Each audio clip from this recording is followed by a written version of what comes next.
April 26 അവധിയാണ്. അന്ന് കുടുംബസമേതം ഒരു പിക്നിക്കിന് പോകണം. പക്ഷേ അന്ന് തെരഞ്ഞെടുപ്പല്ലേ? ഓ, എന്ത് തെരഞ്ഞെടുപ്പ്! എല്ലാവരും വോട്ട് ചെയ്യും.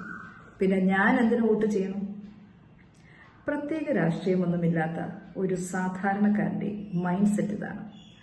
പലപ്പോഴും ഇത്തരക്കാർ വോട്ട് ചെയ്യാനെത്തുന്നത് ഏതെങ്കിലും രാഷ്ട്രീയക്കാരുടെ പ്രേരണ മൂലമോ അല്ലെങ്കിൽ വേറെ ഏതെങ്കിലും പ്രലോഭനങ്ങൾ കൊണ്ടോ ആയിരിക്കാം.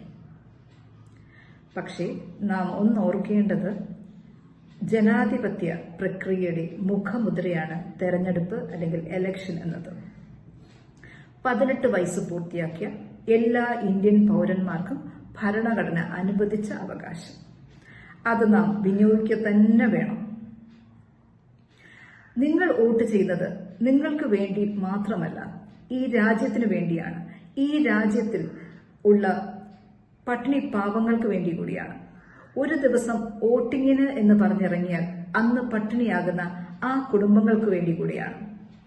അപ്പോൾ പിന്നെ അടുത്ത ചോദ്യമായി, ഞാൻ ആർക്ക് വോട്ട് ചെയ്യണമെന്ന്?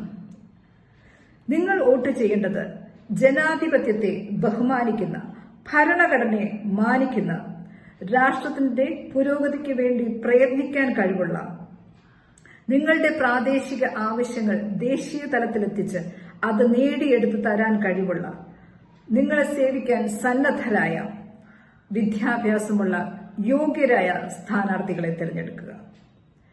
നിങ്ങൾ രാഷ്ട്രീയത്തിലേക്ക് ഇടപെട്ടില്ലെങ്കിൽ രാഷ്ട്രീയം നിങ്ങളുടെ ജീവിതങ്ങളിലേക്ക് ഇടപെടും. നമ്മളെ ഭരിക്കേണ്ടവരെ തീരുമാനിക്കേണ്ടത് നമ്മളാണ്. അതുകൊണ്ട് നിങ്ങളുടെ വോട്ടുകൾ ശരിയാവണ്ണം വിനിയോഗിക്കുക. Exercise your voting rights and be a responsible citizen. Thank you.